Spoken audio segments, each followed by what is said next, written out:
안녕하세요. 저에게는 30대 후반의 딸이 하나 있었습니다. 제 나이가 어느덧 62살. 젊은 나이에 시집을 와서 딸아이와 아들 하나를 낳고 살았었네요. 저는 젊을 적 제 나이 30대 중반이 되도록 집안 살림과 아이들만 키우면서 살았습니다. 어느 날 남편이 현장에서 일하다가 갑작스럽게 사고가 나서 죽게 되었어요. 30 중반이 되도록 바깥에서 일을 해본 적이 없던 제가 어느 날 남편이 갑자기 사라지게 되니 모든 일이 막막하더군요.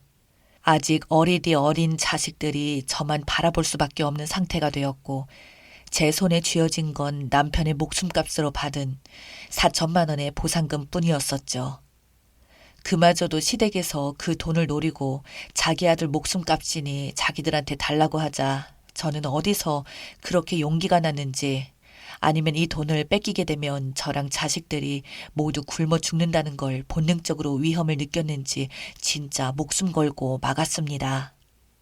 그렇게 점점 독하게 살기 시작하면서 시댁 식구와는 관계는 자연스럽게 단절이 되었고 시부모들은 제가 죽일년이라고 말하지만 저한테는 반대로 죽은 자식 돈까지 탐내는 시부모가 더 이해가 되지 않았습니다. 결국 시부모님은 저에게 남편을 잡아먹은 년이라며 욕설을 퍼부었어요. 그때부터 기댈 곳은 제 친정과 저희 아이들밖에 없었지만 남편이 죽고 얻게 된 보험금이라고 해봐야 아이들 학비를 생각하면 앞으로 살아가기 위해서 마냥 집에 있을 게 아니라 이제는 밖에 나가서 일을 할 수밖에 없었어요. 그때부터 친정 어머니의 도움을 받아서 친정 어머니가 아이들을 돌봐주셨고 저는 밖에서 이것저것 가릴 것 없이 일을 하며 사회생활을 키워나갔습니다. 그렇게 5년을 넘어 남 밑에서 온갖 일을 하면서 참 많은 일들을 겪게 되었어요. 제가 과부라고 하자 마치 술집 여자처럼 대하며 술을 따라보라던 인간들부터 일을 잘 못한다며 트집을 잡기도 했고 일부러 월급을 반만 주던 악덕 사정도 있었고 그렇게 서러운 일들이 참 많았었어요.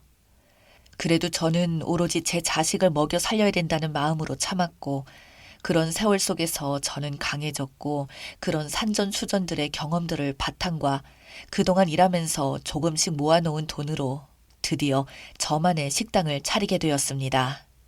하지만 식당을 차리게 되니 안 그래도 아이들과 못 보는 시간들이 더욱 보내기가 힘들더군요. 식당 일이라는 게 정말 24시간 내내 일해도 끝이 없다고 해야 할까요?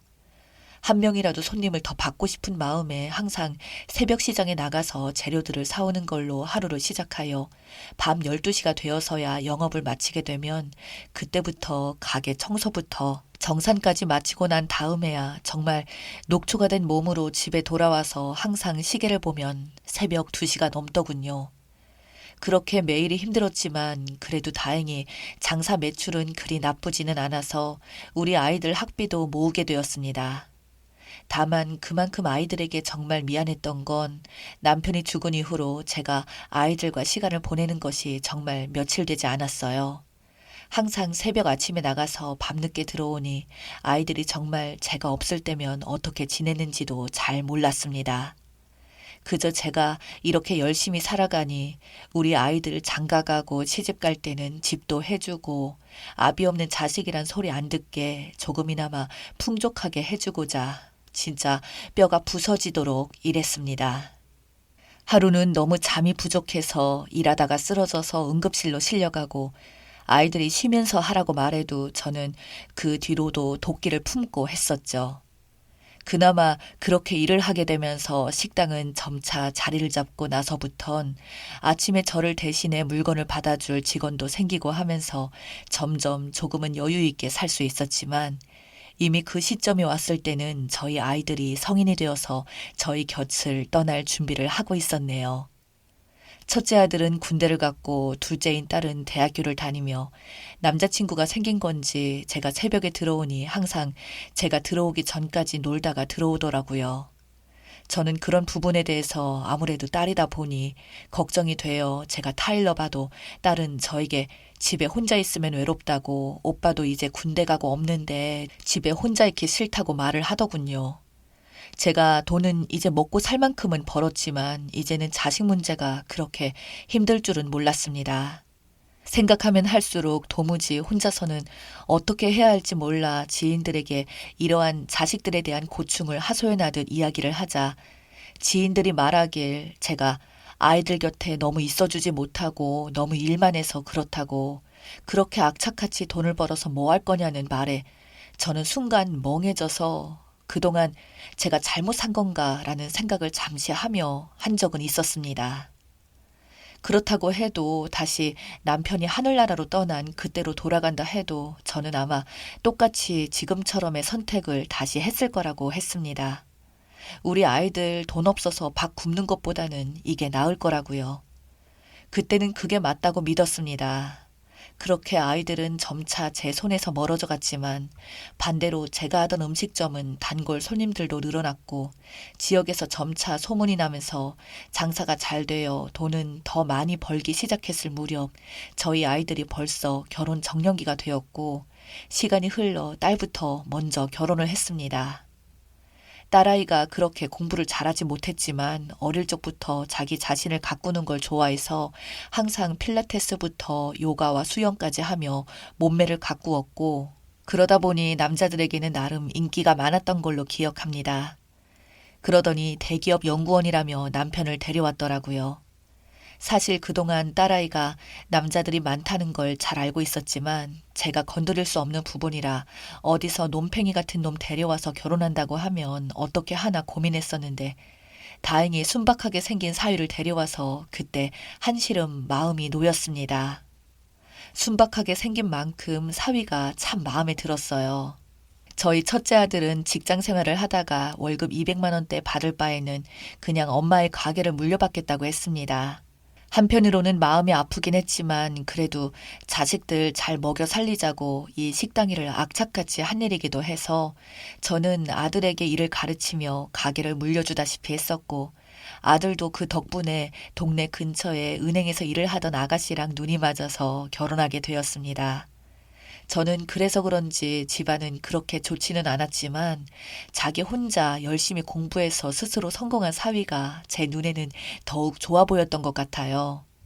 딸이 저에게 어쩜 딸보다 사위를 더 챙기는 것 같다고 말할 정도였으니까요.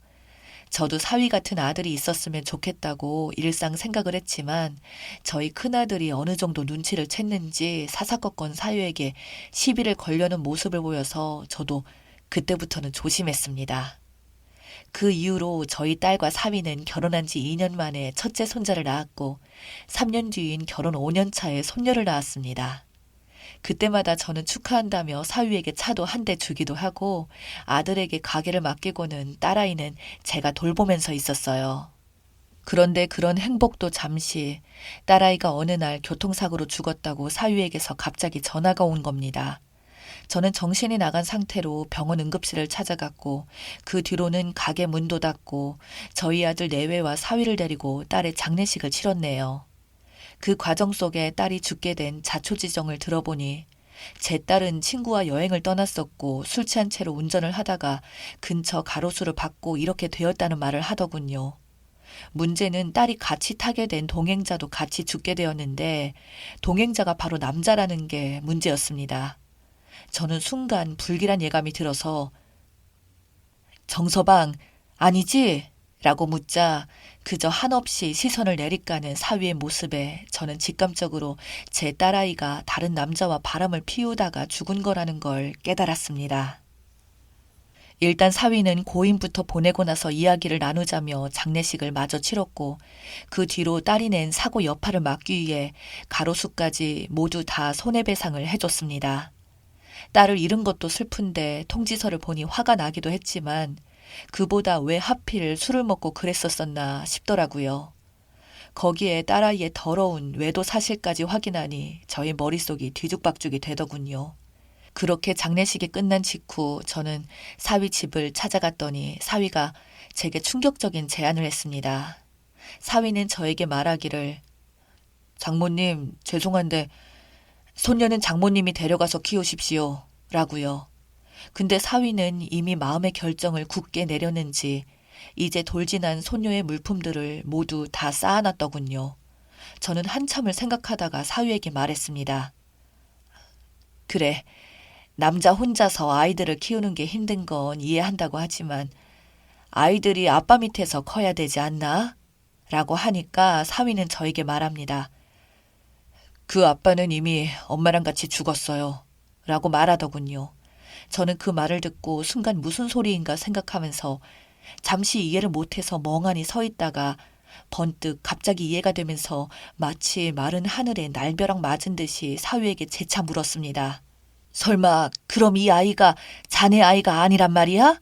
라고 되묻자 사위는 기다렸다는 듯이 눈물을 흘리며 아무 말 없이 고개를 떨구더군요. 그 뒤로 사위가 한 말은 저를 더욱 충격에 빠뜨렸습니다. 아내가 사실 외도를 시작했다가 자기한테 걸린 건 오래전 일이었다고. 하지만 아내를 너무 좋아했었기에 눈을 감아줬었고 대신 아내에게 앞으로 다시는 상간남과 만나지 않기로 약속해서 손자도 있고 해서 참았다더군요.